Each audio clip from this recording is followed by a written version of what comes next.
great. Thank you so much, Joel and Templeton, for bringing us all together this morning. And as we get started, I'd just like to first share my appreciation and gratitude to all of our panelists who are with us today. And with that, we'll take just a moment and I'll share with each of you some space to introduce yourselves. Maybe Maggie, I'll start with you this morning.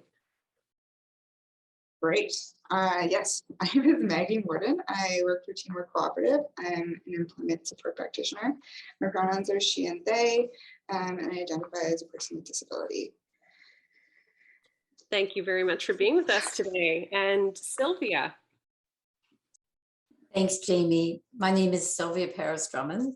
Pronouns are she and her, and I am the CEO with the Delmore Buddy Day Learning Institute provincial organization with our office community space in Halifax. Thank you very much, Sylvia, and welcome, Janelle. Good morning, everyone. My name is Janelle Duguay. My pronouns are she, her, and I'm joining you from Phoenix Youth Learning and Employment Center. And I am the senior employment practitioner here, and I work with youth experiencing barriers to education or employment. That's wonderful. Thank you so much for being here with us. And Michelle. Hi, everyone. I'm Michelle Pandith. My pronouns are she, her. I am coming to you from just north of Toronto in Ontario. I'm a business development and training specialist at CCRW, working closely with businesses across Canada who are on the journey to becoming more accessible. Thanks for having me here today. And thank you for joining us today. And finally, over to Melanie. Good morning, everyone. My name is Melanie Goodridge. My pronouns are she, her. I'm with Empower Canada. I am the local Nova Scotia Community Engagement Account Manager. Happy to be here today. And we're very happy to have you. And again, my name is Jamie Smith. I'm Director of Social Innovation with the Coady Institute at St. FX University and Executive Lead with the Center for Employment Innovation. My pronouns are she, her.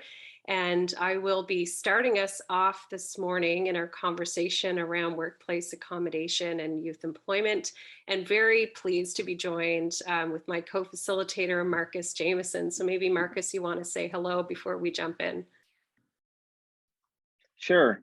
Thanks for having me. I'm really excited to be part of this panel today to have this discussion. I'm the Executive Director for Teamwork Cooperative. We're a Nova Scotia Work Center here in Halifax, and we provide employment services to Nova Scotians. That's wonderful. And again, just a reminder, this series and webinar has really emerged from a wonderful partnership between the Center for Employment Innovation and Teamwork Cooperative, Nova Scotia Works, and the community of practice that has been co-facilitated around youth employment for the past year or so. And thank you so much to Joel and Templeton for your leadership in bringing about this opportunity for us to be in conversation today. So over the next hour and 20 minutes or so, we're going to engage with the panel in a series of questions around youth employment, career development, and accommodation in the workplace. And then we will have some time starting around 11 o'clock or 10 minutes after the hour to engage in some Q&A as well. So if there are comments, questions, insights that are coming up for you, please be open to sharing those in the chat box and or sending them directly to the panelists through the various functions at the bottom of the screen. And we'd be happy to bring those into the conversation as well. So I will start with the first question, and then I will share some space along to Marcus, who's going to take us through the bulk of the conversation this morning. So we'll start off with our first question for the panelists. And again, thank you so much for being with us and sharing your insights today. But what are some of the characteristics of a workplace which offer a safer space for young employees to disclose their potential need for accommodation? So we're going to get straight into the topic, and perhaps I'll start with you, Janelle. What do you think some of those characteristics are that really support accommodation and that safer space for disclosure? For sure. Immediately what comes to mind are two main characteristics. So one would be proactive questions about accommodations for all new employees and all employees. That kind of puts the onus more on the workplace to ask the questions rather than an employee having to broach that conversation, which can be difficult for youth, especially youth who are just starting out in the work world. So proactive questions for everyone regarding accommodations, both in the interview process and then once hired. And then the second characteristic would be a workplace where youth, and particularly youth with disabilities and mental illness, can see themselves represented. I think those two things create a more comfortable atmosphere for starting those really difficult conversations. Thank you very much, Janelle. And Sylvia, I saw your head nodding there a little bit. What do you feel some of those characteristics are for that safer environment? Yeah, thanks for this. I mean, for me, I think in terms of the kind of organization we are, that has an accountability of bringing voice for our community, the idea about creating safe spaces kind of is something that we need to be mindful about because of the experiences that African Nova Scotian Black communities have had. So I definitely would echo the piece around making sure that people don't have to come in and ask, but that we're proactive about offering up what's available, or that we, that we're available in terms of policy pieces that we had. So proactively, that sharing is a really important one for sure. And I think creating spaces where people can have like buddies, support folks that, again, like kind of this taking away the barriers as much as possible, or what might be barriers in the beginning, so that you don't have to ask about what's the practices here or how things are done. You've already got an alignment of that with someone because that's been established. And the other just quick things I'll say, which are kind of coming at things from a relational way. So always having this grace and curiosity in kind of all the approaches and that openness for folks. So it's foundational in terms of values in space making that has an accountability on us to share proactively as much as possible. Yeah, thank you, Sylvia. And Maggie, what's coming up for you? Very similar things, but I think it's really important to have structural pieces like policies and procedures. But I think the culture of the workplace is very important, and having higher level or long-term employees modeling behavior of self-care, of work-life balance, of being vulnerable and having that relationship creates that safe space in a soft lens. Yeah, so there are a lot of things that are coming up that kind of bridge the workplace culture and relational aspects of those characteristics with policy and practice. Michelle, what else is coming up for you in terms of the characteristics specifically around safer environments? Yeah, I mean, I definitely echo what everyone else is saying. And at the end of the day, we're talking about an inclusive culture, an inclusive workplace culture, which is something it's built over time, right? It doesn't happen overnight. Trust is gained over time too. And I think having a diverse workforce is a start, but you have to ask, is that diverse workforce included? I've heard this saying, I hope I don't butcher it, but diversity is about counting people and inclusion is about making people count. And I think, if you're opening the door to a diverse workforce as a business and as a leader, what work are you doing so those voices are actually valued and heard? And, I think, someone had brought up the point about being proactive and asking questions, and that's key. Embed accessibility into your processes and make sure those processes are transparent and confidential. Existing employees should also know that they can you know, ask for accommodation, or they can go through this process because everyone knows about this process. It exists for everyone. And I think that's a big step. So it's not, you know, accessibility is for people over here. It's for everyone. Everyone's included. And I think a key piece that, you know, when I was asked this question, I was thinking it almost sounds a bit contradictory, but as leaders, to be able to, or to not have the fear of saying, I don't know. You know, like that's actually being vulnerable, I think, is very powerful. And, you know, if you've kind of been faced with a request and you don't know the answer, you still be able to come from a place of yes and say like, yes, I'm going to look into this so that we can support you. It doesn't have to be, yes, I know exactly what to do. But yeah, I'm going to look into this because this is important. I may not know the answer, but I'm going to find out how to get the answer. And I think that kind of culture will help encourage that safe space, that inclusive culture that workplaces need. Yeah, so that, you know, the culture, it sounds like from your perspective, is really driven top down and across the organization and bottom up, right? Mhm. It's all of those different aspects and creating that transparency and accountability in your actions towards that safety, ensuring that it's there. Melanie, anything else that you'd like to add or maybe strengthen some of the points that have been coming up around those characteristics of a safer environment at work? Echoing all of the great points that have been made. I think adding in as well, when we're looking for talking about accommodations and, you know, walking the walk, being open to hearing the feedback, reassessing along the way. If an accommodation isn't working and we've set it up for an employee, having the space and the grace to allow them to come in and say, hey, I thought this would work, but it's actually not working, or I need a little bit more.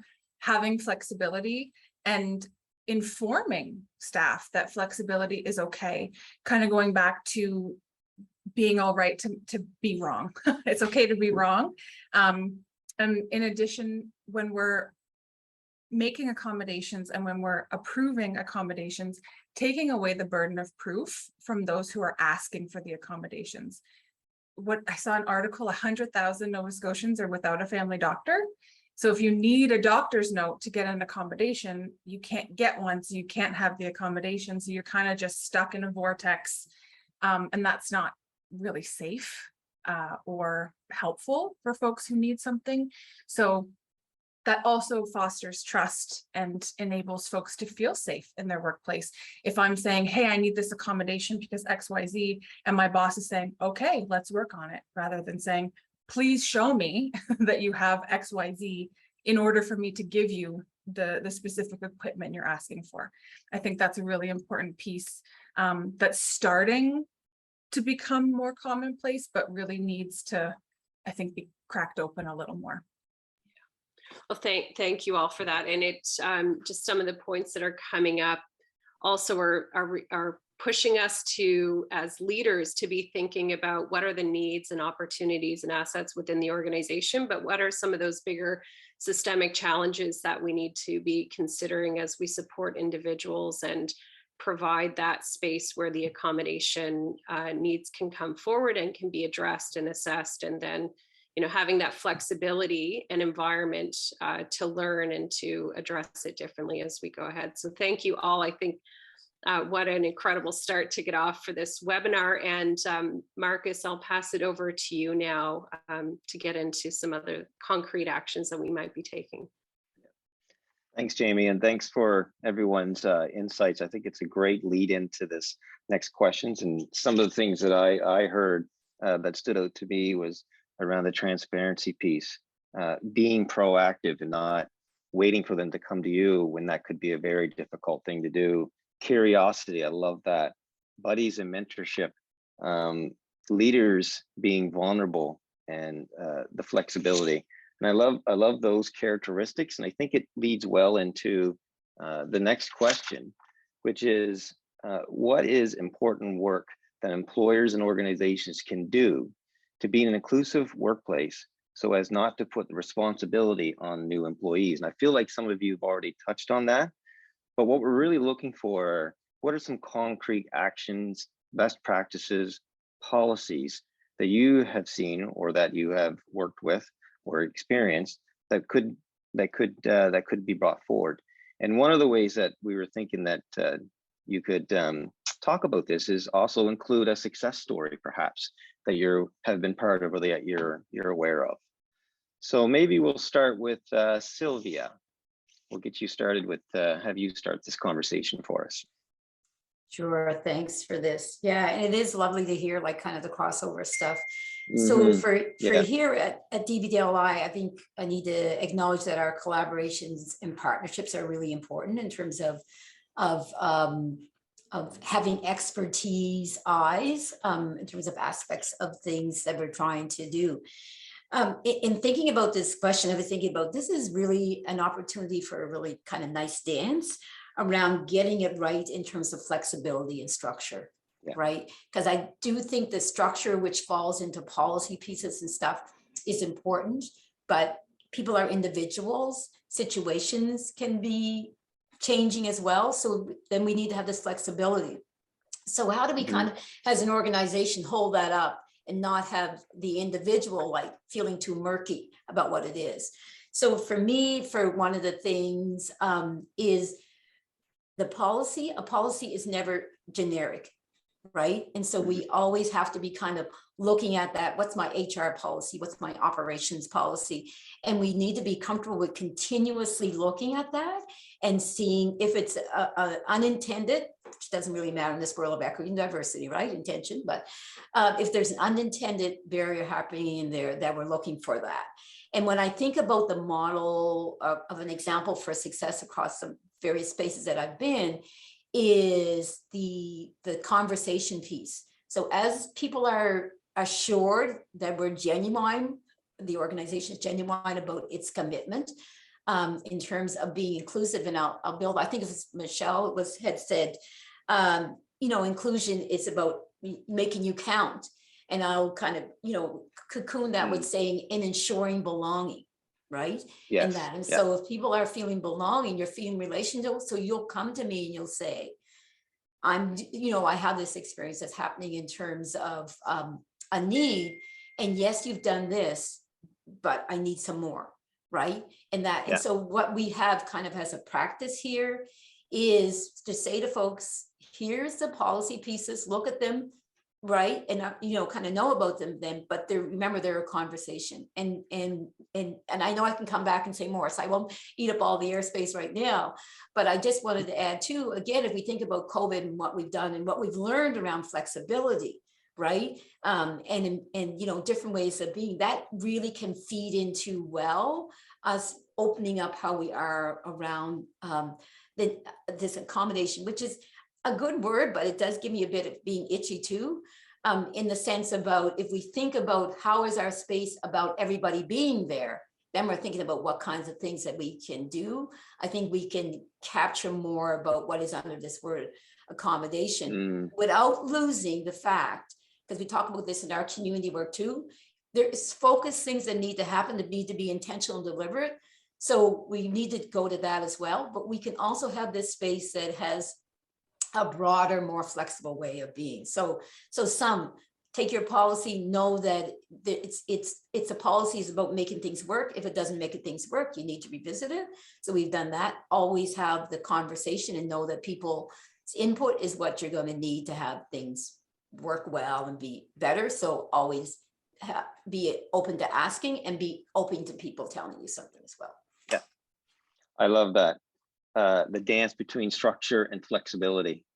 That struck me right away. I've always struggled with policy development sometimes because I feel like it may take away some of the flexibility that we need for an inclusive environment that creates a culture of belonging.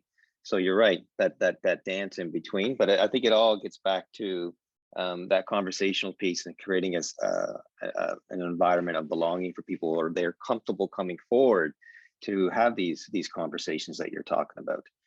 Thank you for that, Sylvia. That was fantastic.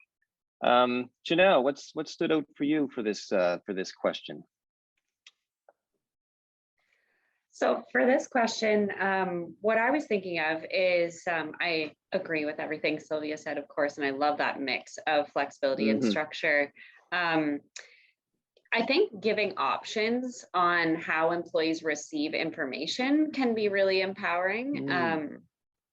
And can actually serve the needs of everyone, not just the person seeking accommodations. So just thinking about how some people don't process verbal or auditory information in the same way, or maybe some people need visual cues or visual aids, or to have text broken down in a certain way. So just giving those options to everyone, I think, can be a really easy way to affect change for folks. And thinking about that, I was thinking about a youth that I worked with once who was really nervous about learning cash at their retail job because of the multi-step process and all of the potential problems that can kind of pop up during that process. So one of the things we talked about as a fairly simple accommodation was to have a checklist, a cheat sheet, if you will, kind of by the cash. And that's a free accommodation, did not take a ton of time, but really impacted that youth's anxiety level about learning cash and their comfort. So that's just a really simple example of a situation.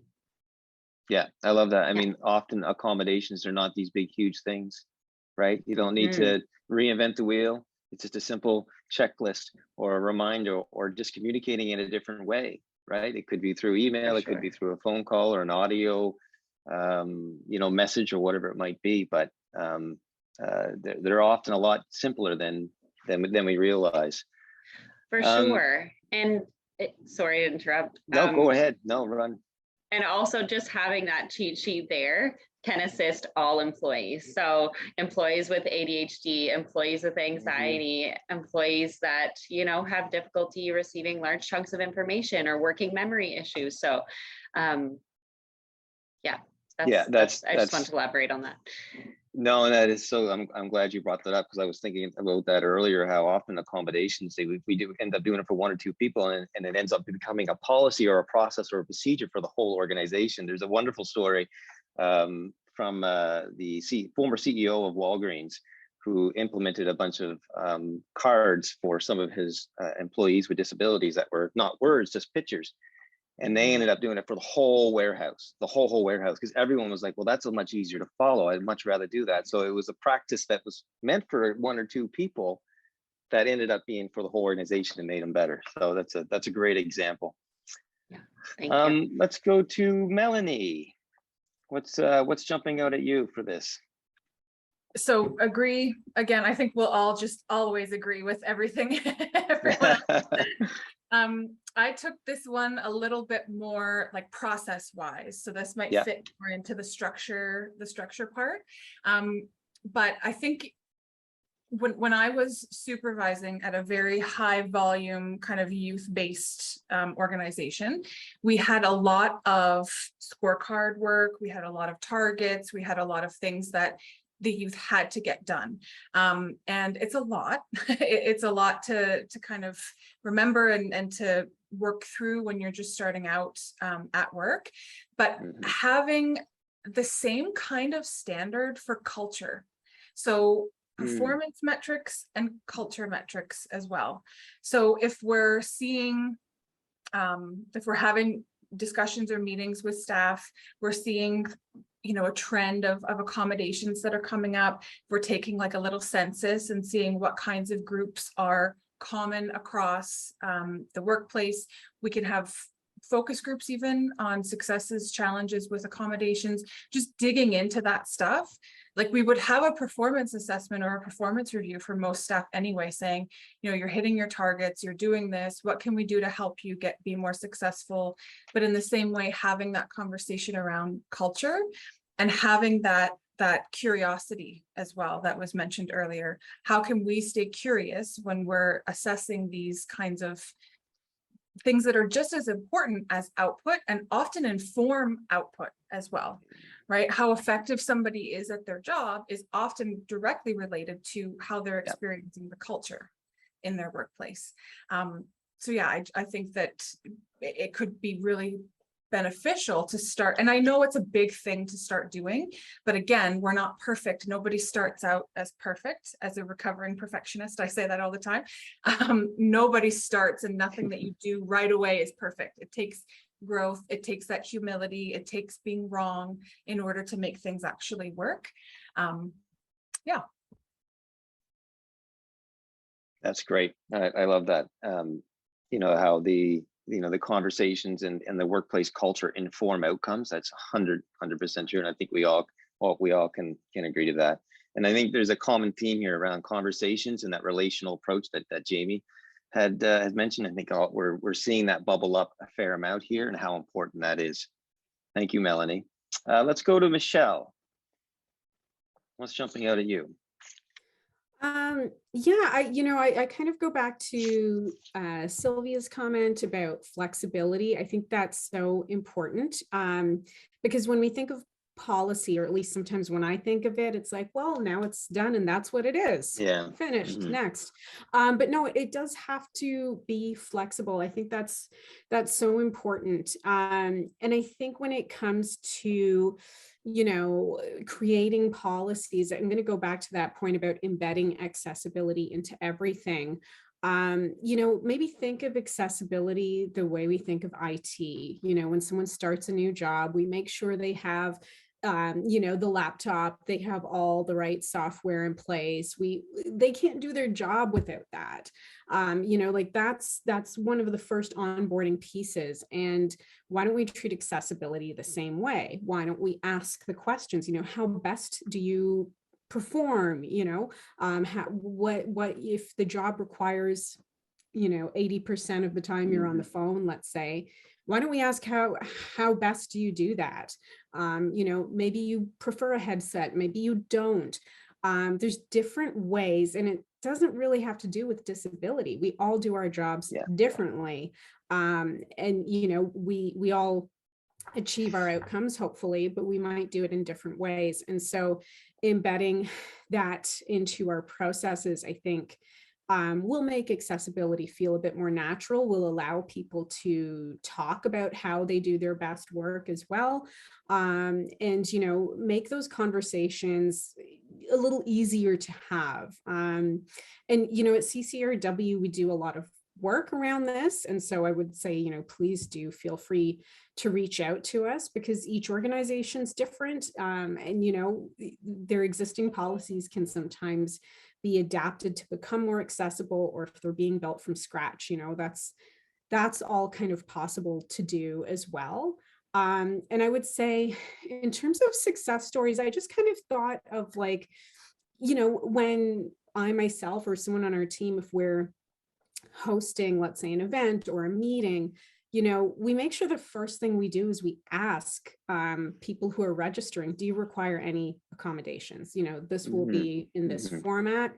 And regardless of what people say, obviously we will accommodate, but we'll always have closed captioning and ASL interpreters, because we know that might take a bit more time to book. So we just want to make sure all of that stuff is lined up. Have a little checklist, and that's for events, but why can't you do that for meetings too? Just boom, boom, boom, these things are done. And so when that's just part of the process, it becomes a bit more natural, and it allows everyone to participate in a more comfortable way. So that's kind of, where my mind went. That's great. The word that pops out of mind in hearing you speak, Michelle, is normalizing accessibility. It's just part of everyday work that we all do. And I often tell people, like, I have to have an accommodation. I'm not someone identified with a disability, but I have an accommodation in the afternoon. I slow down quite a bit. So I schedule everything in the morning as much as possible. I'm glad this panel discussion's in the morning, because in the afternoon, I slow down. That's my own little accommodation. And I don't think we don't see it that way, but it truly is. We all have our own ways we do work. So I really appreciate your thoughts. Maggie, what's your thoughts on how employers and organizations can be more inclusive? I just saw Sylvia raise her hand. I don't know if your point is burning. Yeah, sorry, Marcus. Sorry, jump in there. Didn't want to break No, your flow. jump in. But it just struck me, you know, like the thinking that we need to do in advance of, you know, putting ourselves as an organization out there so that people feel confident that when we ask them the question, do you require accommodation, that is not in their mind seen as, oh, this might be screening me out, or this might be, you know, something, whatever. It just makes me think about, you know, this really important role for us to be more transparent in this to the broader folks about like that we're committed and that we're engaged, and that yes, when we ask that question, we mean it, right? We mean it, because I can think back to sometimes my own personal experience. When someone would say to me, do I need an accommodation? I wouldn't let them know. I wouldn't share that in terms of my sightedness, right? That I would, you know, benefit from accommodation with that, because I wasn't confident that that was really something that was not going to, you know, work against me, as I say, or whatever. So I think part of this thing is, you know, the organizations, and this is where I think these conversations, you know, because this is a growth moment for me, even saying this out loud, and for collaboration and partnerships to think about, this just doesn't start when we're at bringing somebody into the organization. It needs to start long before that, in a general way, how we're seen, how we're seen in this general way, in community, if I can say it that way. And it just made me think about that when Michelle was so well talking about like kind of what we can do and how we can kind of see that as a way of being. It's kind of how I heard it. And that creates a space for people who don't know our organization or your organization, that it's okay to bring it forward, and there's automatically a sense of belonging that's there. And I think you're right. A lot of people, when they hear accommodations, they feel, okay, this is their way of getting rid of me, right, or screening me out. But we need to be out front of saying, no, this is our way of ensuring that our workplace is accessible, that we support you, and we want it, and we're creating a culture of belonging. But just don't assume that people see that anyway, just because you're asking accommodation. It could be the other way around. So thank you for that, Sylvia. Anybody else has anything to offer? Because I might, there's a lot of people on the screen, so I may not catch everyone's hands if they go up. So Maggie. Yeah. What's your thoughts? So many thoughts. So I'm going to try and great. cohesively say them. Elise said something in the chat, and then also I'm sort of speaking to what Sylvia had said earlier about like reaching out to your community partners. Like I'm specifically going to speak about Teamwork Cooperative, but we have resources to support people, right? So I'm specifically thinking about wage subsidies, which are so important to a lot of my clients and my work in general, right? So I support a lot of people who have disabilities in maintaining their employment, and the step, like the foot in the door, is getting that wage subsidy. And if a organization or a company has reached out to us to say that they are, you know, willing to take that extra time and learn and create a space of growth, but they need help to do it, that's where we can step in. And I have so much autonomy in my position, but I also have the support of the organization around me to channel that into the client, but also the employer, right? So a success story that I was thinking about, and I'm sorry if you're at the use of practitioners, because I said this before, but I was supporting a client who was on a wage subsidy with their employer who also had a disability. And so they had hired a youth, not necessarily their first job, but early in their employment. And the employer was coming at it from the perspective that they have had a disability for an extended period of time, right? Been in the workforce for 30 years and thought that they could relate in that way. And so when they were being asked accommodations, we're taking it from their perspective that they maybe hadn't asked for accommodations in the past and learned to cope in other ways, and felt that that was okay to ask of my client. And it just turned into a conversation, right? And the employer was open to a conversation where I had many conversations with my client and asked if it was okay for me to advocate for them. And yeah, I was just able to speak to their disability and speak to common, symptoms and supports that they needed in accommodation, and ask if they were following through with the accommodations that they had been asked by their employee, and sort of why they were or weren't. And it's just so amazing how a simple conversation to bring up, this is why this is happening, this is how you can resolve that, and it will make it easier for everyone. And I rode that high for a while, that simple conversation changed the entire workspace for both of them, because it had not been working well, and it had caused a lot of stress for both parties. Yeah, I think also what I was also thinking about is that I used to work in personal care. So I worked a lot with people with physical disabilities as a youth. And I was constantly being told that if I were to create accommodation for spaces to make them accessible, I'm going to hurt myself. So I knew a lot of people that had hurt their back by lifting wheelchairs over curbs or up steps, or lifting people to create accommodation for them. And sometimes it is just easier to say, this space is not accommodating, this space is not accessible. And that there has to be a boundary at some point, because yeah, I can accommodate that, right? Maybe it's just one step that I'm lifting a wheelchair up, and maybe it's like I have a whole other 20-year-old person who we're strong and capable, but then in your 30s, you're not capable, and it impacts you in the long run, and that impacts, the person that you're supporting as well, because they're not going to get the same amount of support from you. Yeah. And if you hurt yourself trying to provide an accommodation, and you're not able to do the work and support the people you're supporting, then you're no good. Right? So exactly. that boundary piece is important. Yeah.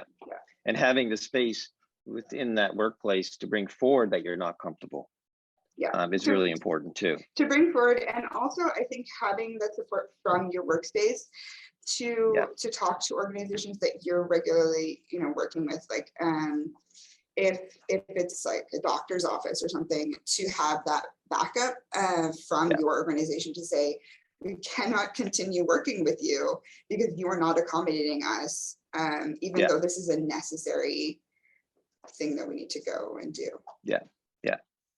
I love the reaching out to service providers, not because we're one of them, but I think there's literally thousands across the country. I know there's people across Canada that do this type of work and we have some people on the call today or on this panel that there's very few situations that we haven't seen. This is the work that we do every single day. And, if you're an employer and you're having some challenges or you have some questions, lean on us. We're here for you. And we're always open to having, and if we don't know the answer, we will call Phoenix Youth, we'll call CCRW, we'll call, and we will figure it out together as a community. And the other piece, Maggie, that I really liked that you touched on was just the relational conversational, which is what we've been talking about, but then you brought it into employers and how important that is too, to have that same type of conversation. And I think that's really an important point as well. Yes, and I think that specifically for my position, that's such a value that I hold, that I'm capable of making time. I have that time to develop relationships with employers, and be there for them as well. If they're in a vulnerable space and looking for more support, I can do that research for them as well, and create that safe space for them. Absolutely, love that. Before we move on, just a couple of things. Is anyone on the panel? I want to give you a quick opportunity if something sparked that you'd like to mention before we move on to the next question. And Jamie, I thought I haven't been keeping an eye on the chat, but I see 63. and the Q&A, is there anything that would be related to what we talked about that maybe we should bring forward and mention, or any comments? Well, there are a number of questions that are coming into the Q&A, which is wonderful. And maybe what we'll do is just give you some space to move into the third question now. And Yeah. I'm trying to condense a few of the questions. Okay, good. For that space. Thank you, Marcus. Good. You're on it. Okay. So now we're going to move into the third question. And this is around supervisors managing employees to be welcome and inclusive to all. So how can supervisors and managers support employees so that the environment is welcoming, inclusive to all, to the entire workplace? And also, how can employers address incidents of microaggression? So I started with Sylvia first last time. I don't want to pick on her, so maybe we'll start with Michelle. I had a feeling. I don't know why.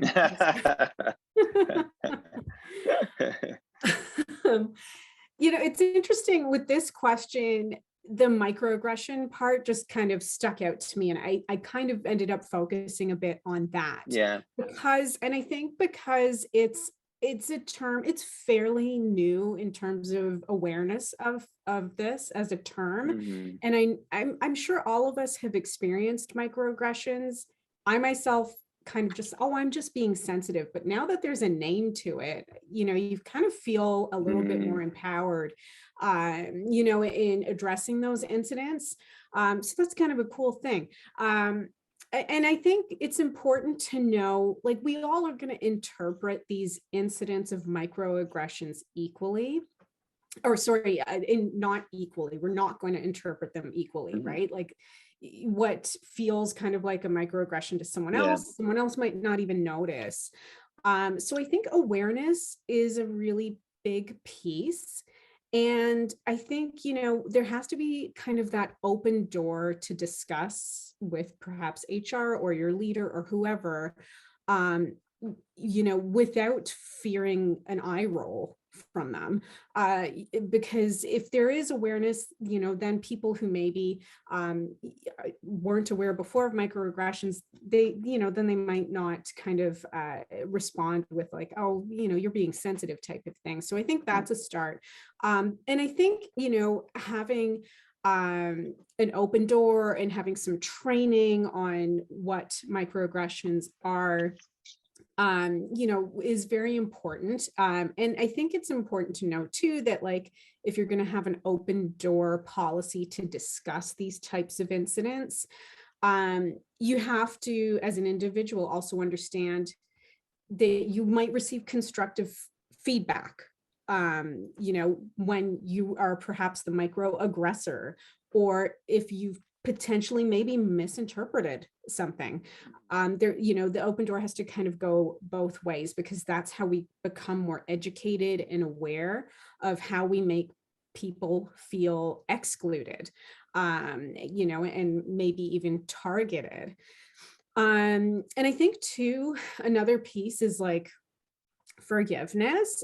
And I say this in the sense that, like, if we do practice forgiving others, we will be more likely to forgive ourselves. And from that, we will be more open-minded to learn instead of getting defensive, right? Because, if we've been told, hey, the way you interacted with that person, it wasn't great, it might be considered a microaggression, we might get defensive. No, it wasn't. I don't, what are you talking about? And we don't really want to get to that point. We want the conversation to be, really? Oh, why? What did I do? How can I be better? So we need to get to that place where, those conversations can happen, because we have to expect that even if we're doing all the good work, being an inclusive workplace, it's not going to be perfect. And how do we navigate bumps along the road so that it doesn't become a finger pointing scenario, but just an opportunity to learn, grow. Okay, we know better now, so we do better, that kind of thing. That's great. And then again, I hear the curiosity bumping up again. Someone comes to a microaggression that maybe you didn't see that as a microaggression, that this person's coming to you, and they did feel that it was to open up that curiosity and be open to it, and you know, creating a workplace that is inclusive for all. You know, the forgiveness and understanding and a culture of learning and growth is what I heard from you, and I think that that those were all great things for an inclusive workplace. How about Janelle? What's your thoughts on you know, how to address instances of microaggression, but also how to create an environment? How can managers create an environment that's inclusive for all? A couple of things came to mind for this question for me, namely to address the incident or issue in a timely manner. I think the longer that we let things fester, or you know, people are busy for various reasons, the longer it gets a chance to kind of turn into bullying, and workplace gossip can be really harmful as well. So I think dealing with the issue as quickly as possible is really effective.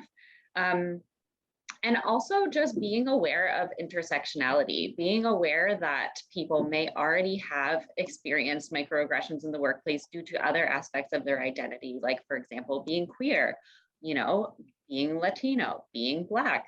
So just being aware of how all of those pieces of that person's identity can kind of intersect, and incorporating that into the plan to deal with the microaggression, and really respecting the targeted employee's preferences around how they wish for it to be addressed, whether it's as a group, whether it's individual, whether they want to involve HR or not. Just really respecting the person who experienced the microaggression. Understanding that lived experience, right, which may not be your experience. Absolutely. And I think that was a great point about addressing any kind of microaggressions in a timely manner. If you let a microaggression or that type of stuff to happen in your workplace, and that's the standard you're setting, and that is your culture where you're allowing it. So it does need to be addressed. So I think that was a really important point. Thank you. Maggie. Yes.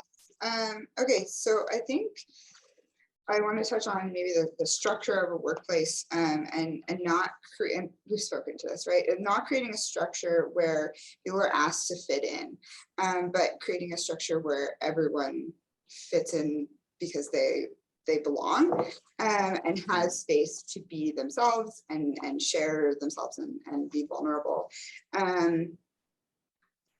Have that be, you know, the goal, the intention, so that it's not about conforming, and sort of trying to like hide or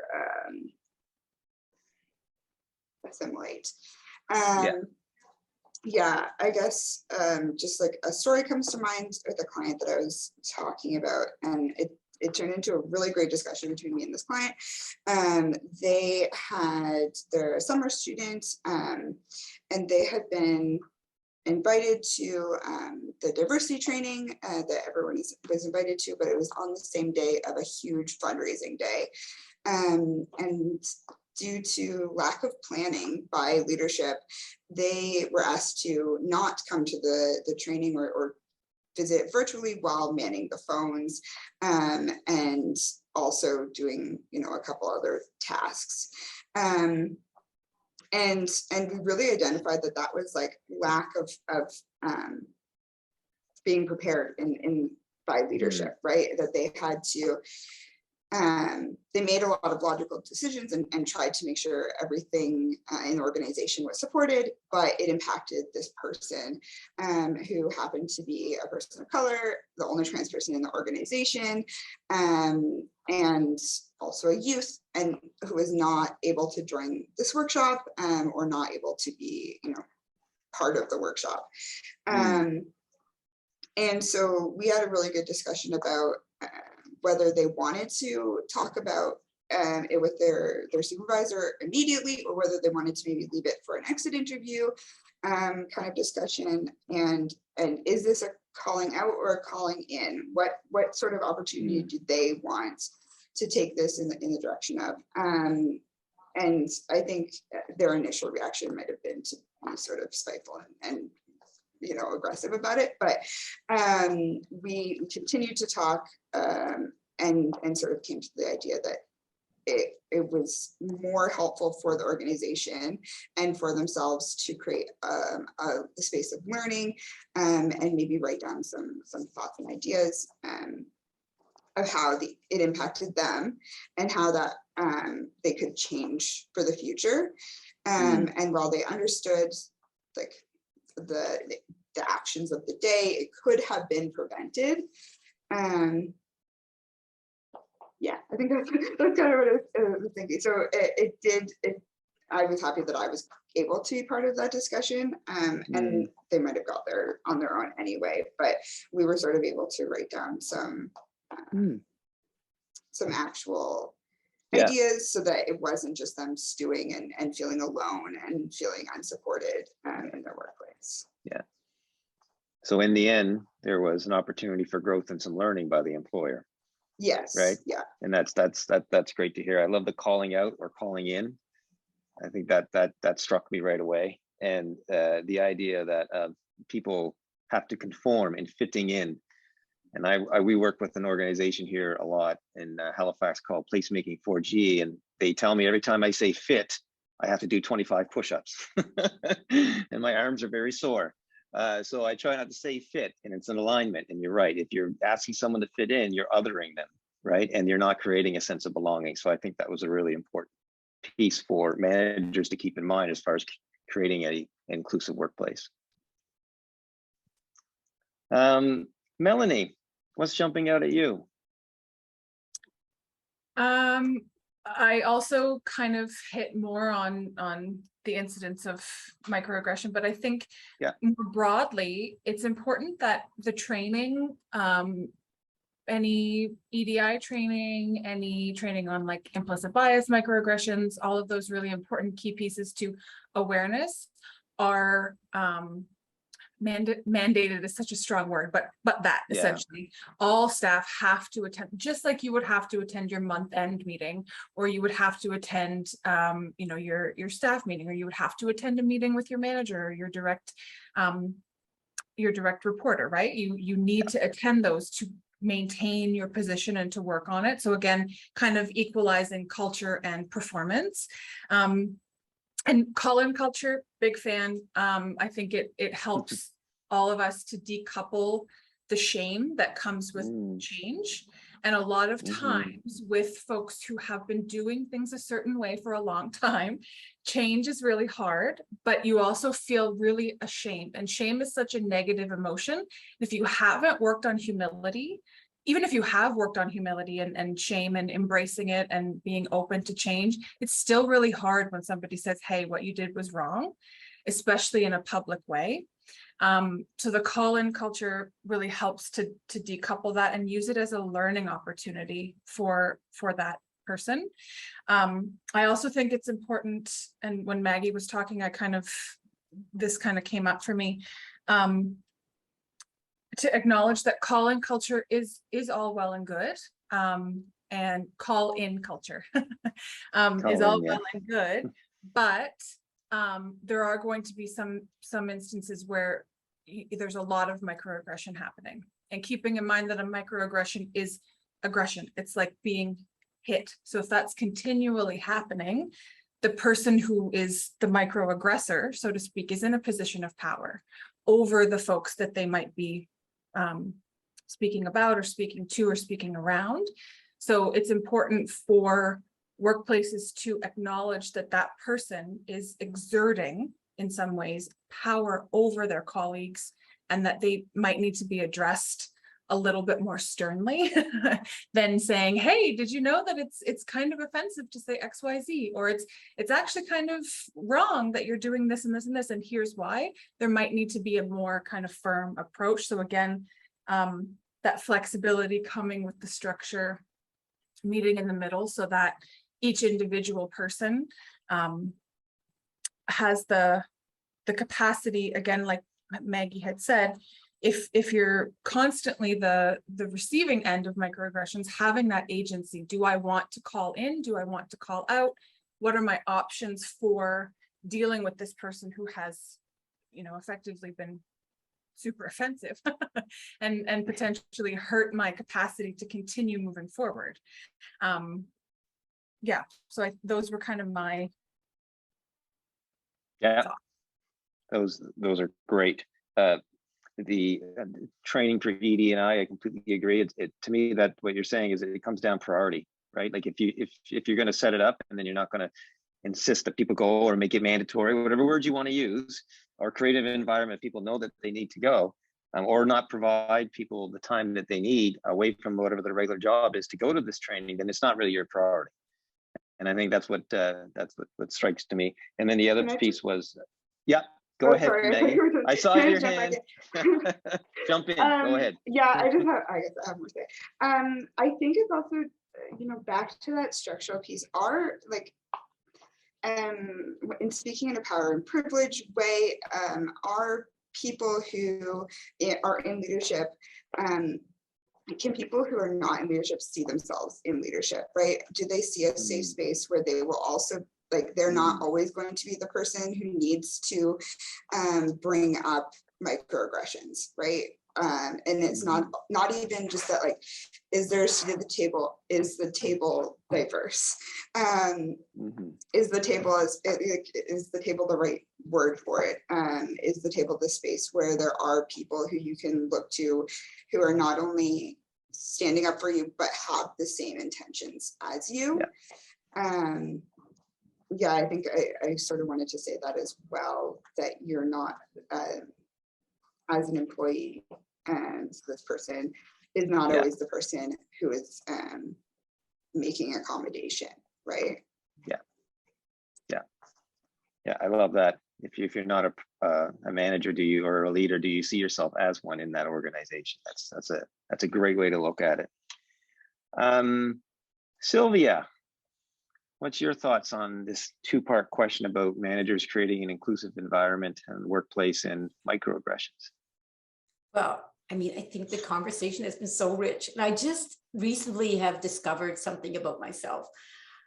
When I'm kind of anxious to jump into something, so you can't see me fully, I either like fold my hands like this or I sit on them. So I've been folding my hands like this because there's so much that I've heard. I wanted to attach a comment to the calling in and calling out, right? That's a really important thing. We have that so much in terms of, you know, for us identifying, you know, racial anti-racism issues, black race, you know, whatever, right? So there, and, you know, just say, like, you know, like you can decide at the moment calling in or calling out, or you can come back to it. It's never, like, it doesn't have to be kind of in that way. And they both, you know, they work in different spaces and they work at different comfort levels, whatever, right? But, you know, and you'll know when you feel, I got a situation that feels like the moment is I need to call you out. We need to kind of stop this and address it, then, you know, we go with that, right in it. So I think there's also in there this thing that I think we're talking a little bit about feeling empowered and empowered, right? To address and trying to think through this in a kind of a bit of a system structure way too. So there's an author now, I think it's a co-author, but I remember Tiffany Jana is author name, with a book of Subtle Acts of Exclusion, which is a framing of talking about the microaggressions. And one of the things that I like about this book, when folks have a chance to look at it, it gives a bit of a taxonomy, a framework for talking through that, and which of course you can use in terms of planning and responding. So it's this thing about, you know, making me invisible, is this thing that is happening about kind of silencing my voice. You know, often we hear with people who have been marginalized, they'll say something just because we said something about a table, they'll say something at the table. And then in our culture, in our context here in North America, Nova Scotia, a white male may say it and everybody goes, oh yeah, great, you know, but it's already been said from someone else. So what I like about the way that it's framing around the, you know, subtle acts of exclusion is that, one, it helps us still have this conversation that can be thinking through belonging. but it also gives us a way to vote. So how can we plan to address this? And then the other thing that's kind of, I'm just going to go really quick because I know we want questions from those who are here. Like this word manage, how can supervisors manage employees? And that's I don't know, like that's the one again, what is this? What is a more realistic, stronger word? I'm not sure, like kind of what could be in there. We try to grow in here distributed leadership, right? And so you can have kind of your positional job, different responsibilities, but at the end of the day, the success of what happens at a DBDLI is because of all of us. So we have, you know, a philosophy, a word, Ubuntu, that we try to enliven and live. And so success, it's all of us. Challenges, it's all of us as well, with the understanding, like, don't overburden people and, you know, kind of things like that we've talked about. So I think kind of all of those pieces are in there in this question that is asking us to say, what is welcoming and inclusive? Like, what does that look like? And who carries the accountability for that? Well, we all do. Myself, as someone who identifies someone in need as accommodation, I also have an accountability to make that space successful, right? So all the things kind of need to be in there so that we've, you know, removed the barriers and we've created relationship space, not to repeat the things that we said already, but that those are there. But I think part of seeing myself fully belonging is that aspect as well, is that my voice perspective can be heard, and that we've created the space where we can have conversations, right? Where we can say, and, you know, and generally you can, same way, you know, when you do a facilitation session or something, you have your community agreements, some people call them ground rules about how we're going to interact. And so we kind of have that in our relational way as being as well. If you feel like something is like just not setting right with you, you can say that, hey, I don't know what was meant in that saying, but it didn't set right. So anyway, just leave those there. Thank you. Thanks, Sylvia. I think you said a lot of really powerful things, and I love how, and I think you described it within your organization, that it's not so much management, it's a grow, and then correct me if I'm wrong, it was grow and distribute leadership. Is that yeah, I love that. I think it's a much better way to put it, because manage almost seems like a top-down approach, right? Whereas grow and distribute leadership is, and so I think teamwork might steal that from you. So that was great. I don't think, did I get everybody on this? I'm so into the conversations, I'm losing track of if I covered off. And I think we asked everyone the questions. Jamie, where are we at for we have about 20 minutes left for questions and comments that maybe have come through. And I see 79 now, so. Yeah, there are many things that are coming up through the chat and through the Q&A. So I'm going to try my best to kind of bring a number of them together. But the first one, and it's come up from a couple of folks, and I won't call you out without your permission here, but it's really a question around the business case and the incentivization for accommodation and creating those safer, inclusive workplaces.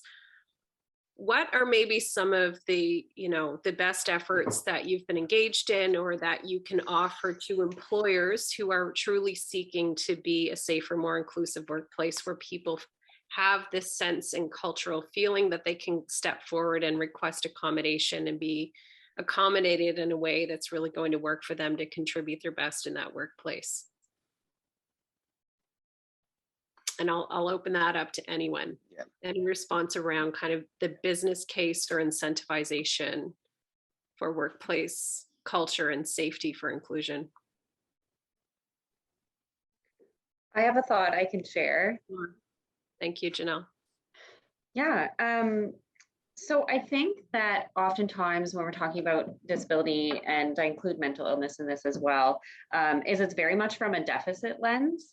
And I think we forget to talk about the strengths that can come from dealing with adversity and dealing with, you know, challenges and accessing various supports. So when Maggie and I did our presentation on disclosure for youth in the workplace, we encourage people to think about some of the strengths that they might experience. So just as like a very broad list of examples, folks may be more empathetic, they may have great organizational skills. They may be an excellent self-advocate. All of these skills are transferable to the workplace and can actually be really beneficial to the organization. So from a business standpoint, I would kind of work towards changing that narrative or reframing that and focusing on the strengths as well. That's absolutely, you know, I work with the 𝐂𝐫𝐞 Institute, and that's a foundational belief that everyone has gifts, assets, and strengths to contribute. And there are so many times in our work, our partnerships, where that just comes to fruition and is so incredibly true. And having that opportunity to see people as a whole individual with those assets and strengths really is quite transformational. For others, Michelle, I just see you're unmuted there around the business case. Yeah, I think it's a great point. And I always kind of, the business case, you know, it's like, I feel like we've almost moved beyond that. And if anything, COVID taught us that, is that we do accommodate when we need to, because it's a smart thing to do, because we want the business to survive. And you know, businesses that already had accessible practices in place, that knew how to work remotely, that knew how to be flexible, they're the ones that didn't suffer during COVID, right? They were the ones that could pivot quickly. So it wasn't just about like, oh, this is a nice thing to do. This is the way of the future. And you kind of have to catch up, or you'll be left behind. We are looking at more diversity in Canada, whether it's newcomers to Canada, you know, people who are having disabilities that are also new, right? We don't know what the long-term effects will be of isolation, of pandemic, etc. So we have to be ready to be flexible, to be adaptable. You know, we have to think of new ways to do the same work. And, you know, change has happened in the past. It will continue to happen, right? Companies that were very more tech advanced, they survived in the 80s and 90s compared to the ones that didn't want to change. So I would say, you know, don't think about the business case for hiring persons with disabilities. Think about the strategic advantage of being accessible. Yeah. Oh, I think that narrative is so critically important. It is changing, you know, it's looking at the whole person, changing that perspective and outlook. And like you've said, it's almost like, you know, we had a time of technology, now we have a time of humanity. And so we need to be so cognizant and leading in that space for that whole individual within their environment to thrive. And thank you so much for that. Sylvia, I see you're unmuted there as well. Something coming up for you around that question.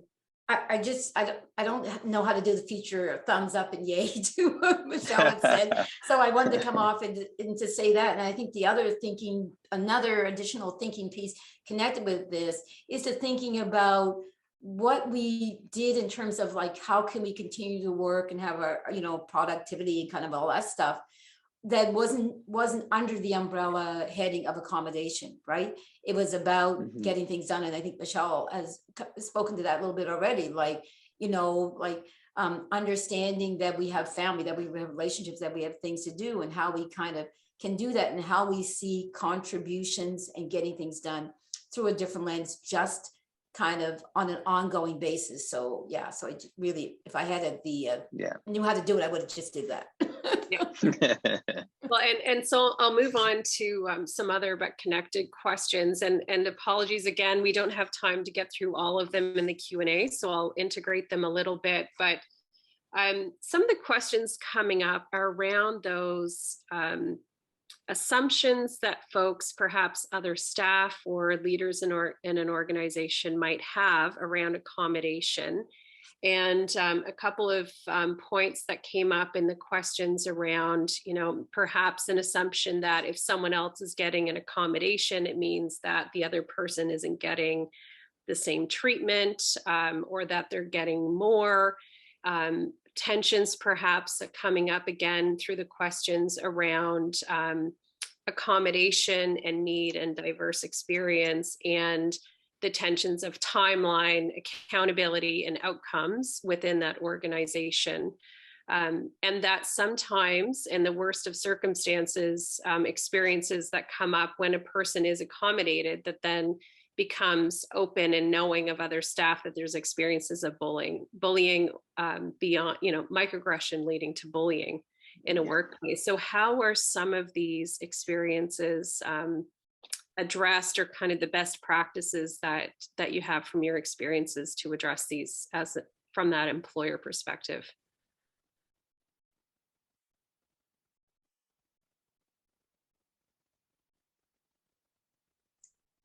I could just try a little bit on that one. I mean, I think, again, this is where we would be mindful of the use of what we've got good in structure and policy, right? Because there needs to be in place what we would do around ensuring that people can disclose what their concerns are, how we address that, what is kind of our HR flow process in terms of communication and having those engagements, and what people need. If they need a support person in these conversations and that type of thing, kind of whatever. And I generally it comes up in this time too, is the training that we talked about. I think from my perspective, it's important to think of an education piece that has happened ongoing. So we can imagine, we know, like we're talking about here, people have this experience, so we can imagine that is. So we're not just reacting to what is happening. We're imagining that we can either prep people for what may happen if there's an issue, but more importantly, maybe help to address that in a proactive way by having education for folks, and ensuring that we've got some of our good HR processes in place where people can share and communicate, and where there's a safeness around that sharing, and a commitment that is showing up in the policy process about how we would address that or change. Maggie, I see you're unmuted there as well. Yes, I think I'm going to say sort of similar things, but maybe in a different way. Janelle and I also talked about this in our PowerPoint. The idea of being that special snowflake, especially as a youth who has, maybe gone through school with an IEP and knows what their accommodation needs are, and knows what their boundaries are, and are willing to ask for it and self-advocate for it, versus, an older employee who potentially has those same needs and has not had the space to ask for them. And so is the issue that it's not an equitable space, or that they are not in a safe space to ask for their needs to be met? I sort of think of these like typical accommodations that everyone is getting: a chair, lights, a calendar. These are all things that we use to make our life easier. Everyone uses them, so we don't think of them as accommodations, but they are.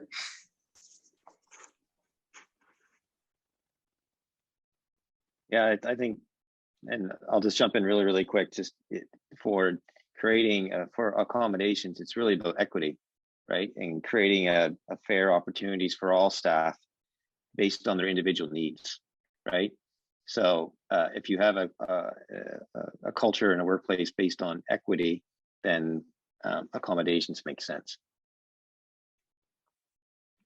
It just reminds me of the 𝐂𝐫𝐞𝐚 kind of vision towards a full and abundant life for all. It's not for a few people, it's for all people. And so when we have that aspiration of belonging and inclusion, and the whole person as being a part of that environment in this context, the workplace, it requires additional effort. It requires additional accommodation. And I'm so grateful to everyone for bringing your insights into this. And so I'll end where the last kind of theme that was I was doing quick analysis here, pulling out some themes from these questions, but on your point, Sylvia, around education. And so, what have been some of the most impactful educational opportunities, perhaps as examples that you might have had or know of in your context or experience that might be helpful for employers who are on the call today. And don't be shy to share some of the work that your organization or your perhaps are involved in. And also an invitation as well, if you wanted to, for the panelists and others who are on the call, to perhaps add into the chat a link to any of these resources that have been especially helpful to you. I don't mind jumping in, and I'll pop my email into the chat because we do actually at CCRW have quite a few resources for businesses. We have different layers of training that address some of the topics we've gone through today. And we also customize our training. We also do policy review as well as development. So consulting work, if you need us to look at, hey, is this job posting accessible? We can do that. CCRW also has a playbook to help you guide through an accessibility or accommodation request process. And CCRW works with job seekers who have disabilities across Canada. So if there's a need for talent and you need to access accommodations for that talent, we can support with that as well, because we do have an accommodation service. So, that's kind of my quick commercial for CCRW, but please do contact me for more details. That's great, thank you. And others, and perhaps also with a bit of a youth perspective around some of the accommodation. So Janelle, I see you kind of nodding. I'm going to pass it over to you. I'm furiously typing away in the chat. If you've ever done one of Maggie and I's webinars, I'm sorry, I've said this so many times, but there is a searchable database of accommodations that's broken down by disability or condition. I'm really passionate about it because it's super accessible to any employer. You don't need to sign up or anything. You just click that link and you can get a bunch of suggestions of accommodations. So sometimes employees, particularly if they've been newly diagnosed, or if they're youth and they're unsure about how to talk about their disability or mental illness, they might not have a list of accommodations ready to go. They might not have that self-knowledge yet. So this is a way that an employer can open that conversation and come prepared with some suggestions that have been helpful for other people. Thank you so much, Janelle. Maggie, anything, or Melanie, that's coming up for you? I was trying to find the site, but failed. Anyway, we in the past at previous workplaces, we've worked with Colleen Bell from 𝐬𝐫𝐷𝐿, and she does really wonderful kind of personalized training for workplaces and groups in workplaces on not disability focus, but more on diversity, inclusion, and equity focus. So of note, there was a training that we underwent for microaggressions, and it was really impactful because some members of staff got to see how other members of staff deal with microaggressions on a daily basis. And it was really personalized. So again, we're all a unique combination of experiences. We're all worthy and deserving of respect, value, love. And sometimes it takes that personal level of hearing how much microaggression a person faces just because of the way they look, the gender they present as. It can be really powerful to go through that training with folks that you see every day and that you have a connection with, rather than just joining, this is excellent. It sounds like I'm going to throw shade right now, but I'm not. This is an excellent panel and an excellent way to disseminate information. But when you're talking about workplace, you can really get that connection. So again, she's with 𝐬𝐫𝐷𝐿's, Colleen Bell. I'll try to find it in the meantime and pop it in the chat, but it was really excellent to have that experience in a safe kind of space as well, with her moderating and explaining things. That's great. Anyone else? Maggie, anything you wanted to offer? don't have anything to offer right now. Okay, and Marcus, I know that this is a space as well that Teamwork Cooperative and Nova Scotia Works are engaged in. Is there anything you wanted to add specifically? Sorry, you cut out just for a second on me. Sorry. Oh, Jamie. sorry, Marcus. Yeah. No, I was saying, you know, this is a space where Teamwork Cooperative and Nova Scotia Works also offers support around education for workplaces. Is there anything that you wanted to offer out to the folks here today? Yes, call us and we'll get you hooked up with Maggie. No, we provide inclusive services to our community here for people looking for work, but also to employers. So if there's any employers on the call, we provide you know, talent if you're looking to fill roles. But we also, I think the important part of our service is the role that Templeton and Maggie do, which is that outreach to employers. So if you bring somebody on that is from an underrepresented group or marginalized communities, and you have questions and you and need some help, we can provide that support for you. We can go in and customize the supports to meet your needs and to provide the resources and the support so that you can be successful in the people that you're hiring. That's wonderful. And I was speaking with Joel in the background on the chat. And so one thing that we can do from this webinar is to compile the resources that are coming up and be sharing those out as well as with the recording of the video from today's webinar. So perhaps Joel in Templeton I'll pass that over to you. We've just got 3 minutes before we wrap up. Thank you so much, Marcus. Wonderful to facilitate with you. And yes, you too. Maggie, Janelle, Sylvia, Michelle, and Melanie, thank you so much for your insights, contributions, and questions that are coming up that are really going, I know for me, are sparking a lot of thoughts and ideas. And to our interpreters, thank you so much as well for being here. So Joel and Templeton, over to you. Awesome. Wow. All I can say is wow. That was an amazing panel discussion today. And thank you to both Marcus and Jamie for being awesome facilitators who facilitated this really greatly, and to all the amazing panelists. Wow. I didn't know all of y'all had so much knowledge. I mean, like I can get connected with all of y'all now. I may need some help anyway. No, just joking.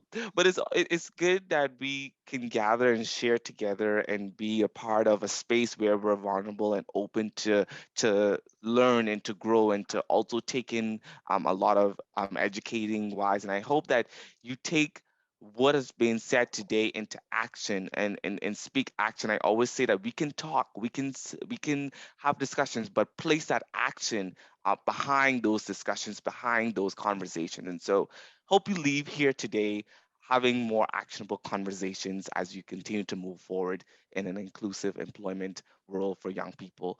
Joel, do you have anything to say before we leave?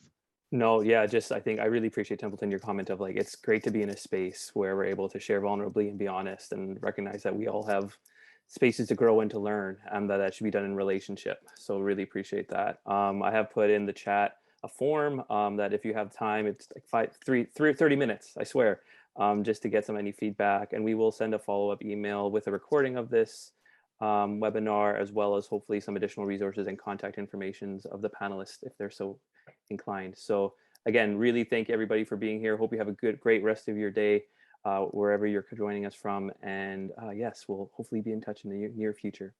Thanks, everybody. Thank you. Thank you. Thank you. Bye, everyone. Thank you, everybody. Thank you. Bye.